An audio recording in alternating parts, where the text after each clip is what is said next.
Hey guys, this is Harith and welcome back to True Space. Right now I'm gonna speak about astral projection and what does it actually mean and how do we utilize it.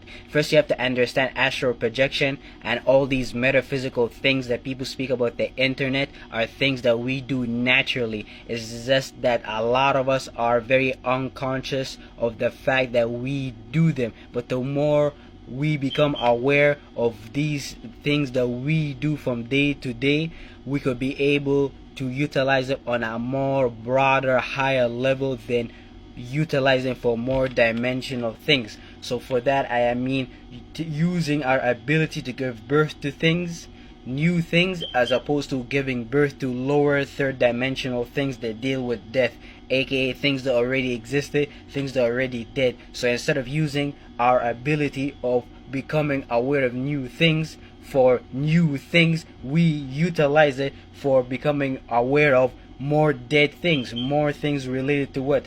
The first, second, third dimension, the realm of death, the realm of consciousness where energy got manifested from all our mind and mentality, and this is the realm of reality that we all share together. But a lot of us don't realize that we utilize a lot of our spiritual ability of giving birth to new thoughts and ideas, feelings and emotion, aka the power of our mind, into a lot of third dimensional things that we shouldn't, which is a journey to become conscious of so we could detach from it on a subconscious level.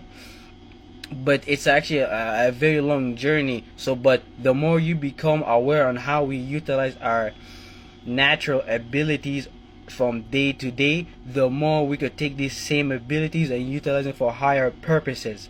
So for example, right now we're speaking about astral projection. What we get to realize, astral projection, like I said earlier, something we do every day. Astral just means space, something like the stars. And then when people speak about astral projection, they're usually speaking about them taking an image, which is a fire and water and emotional feelings that they stayed in, they soaked in. Then they took their feelings and emotion, the water cycle, and then they externalized a flame, a vision, and imagination, aka the fire element is the masculine side of the water element. But for us to be able to project and live in that image, we gotta be able to jump between these elements, the yin and the yang, the feminine and the masculine. But either way, like I'm trying to say, that we create images, fire and water, and then we live through them. Literally, we do astral projection every day. As I'm speaking right now, you might be coming with different visions, imagination, thoughts and ideas, and you might be walking through them in your own mind, and that I'm not even aware of. You're the only person gonna be aware of. And a lot of time people do not understand the fact that people who speak about astral projection and the internet, they're usually speaking about astral projection from other people they learned it from, and it's usually very indoctrinated. And by that I mean they try to explain it in the way it's very unrealistic. It's like it's something that you cannot achieve. It's something that you have to almost like die to achieve. But it's not. It's something you do every day. Every day when you come up with an idea, a thought, a feeling, an emotion, you literally made up your mind, and that is literally our super spiritual power, our mental power, to come up with different mind and mentalities through virtues and principles, so we could do different things in the third dimension, which is the first, second, third dimension, the realm of death, the realm of consciousness. And this is the realm where we manifest everything that we see in our reality. And the more we are capable of utilizing our fourth, fifth, sixth dimension, the realm of life, the realm of mentalities, our ability to astral project into stuff that's more important. By that I mean astral projecting into your dreams and illusion, what really matter to you. Like, you gotta really think about the fact that it's very hard for us to become aware or stay aware of our goals and imagination that we truly desire. A majority of the day, our thoughts and feelings go to the negative things. It goes to the things we don't want to experience. But majority of the time, that's where our mind goes. It's very hard to train our mind to go to go to where it needs to go. And this is the journey of people who are into what you want to call spirituality, is learning almost how to domesticate our mind like an animal to get it what we want to do as a spirit and observer. But for you to be able to do, you gotta understand certain concepts like astral projection, which is just using your mentality to come up with visions, imagination, and then living through these vision imaginations, and then learning how to bring that mind, that image, the Holy Ghost into the third dimension by practicing the things on your mind with your physical body, literally. And this is very important to add in too. There's no point of astral projecting into useless dreams and illusions and imagination. There's not really things that's not gonna be hard for you to manifest. It's better to astral project and have imagination about things that's possibly you could do.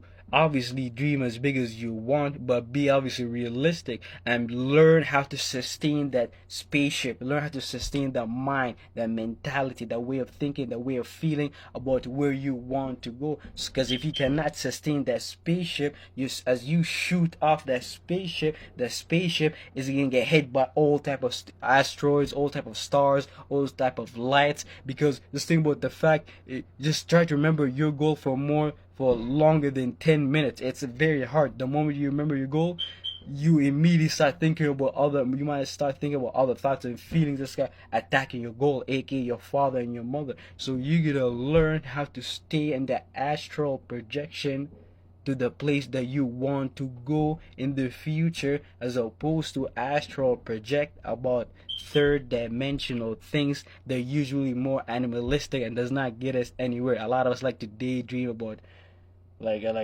useless kind of physical stuff. Like, to be honest, a lot of us don't want to daydream about how can we make it, how can we open or figure out more way to make our business successful, and so on and so forth. So this is stuff we have to practice.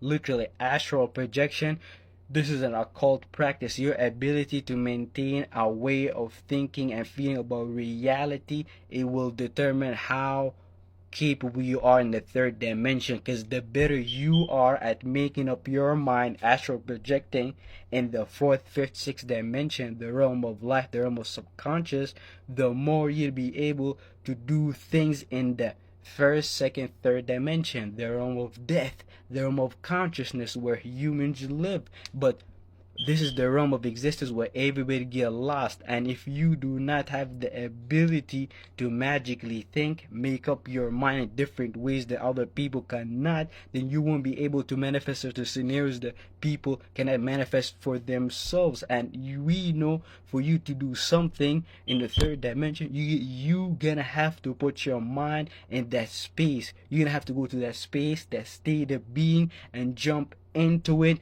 naked, and so on and so forth, and develop an atom, a thought, an idea, and a feeling and emotion, and try to create a mind there in that space, and try to sustain yourself through all that current, all the water, and things along this line.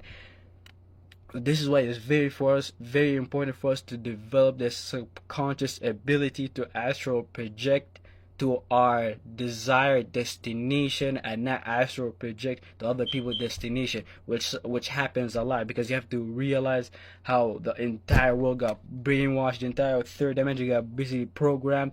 Everybody astral project to where the shadow government want people to astral project. You just think about the fact that majority of people imagination, dream, what do they desire is made by other people. So people use their mind for other third dimensional things that was created by other people's mind, and that is something you do not want to practice. You want to use your own mind to go to other places that you want to bring to your own reality, and you don't want that to happen to you. This is what happened to like people in politics, people in religion, and things along this line. This is people getting practiced on witchcraft, different ways of using the science of the mind, the science of thoughts, masculine, and the science of feelings and emotion, feminine. And thank you for listening.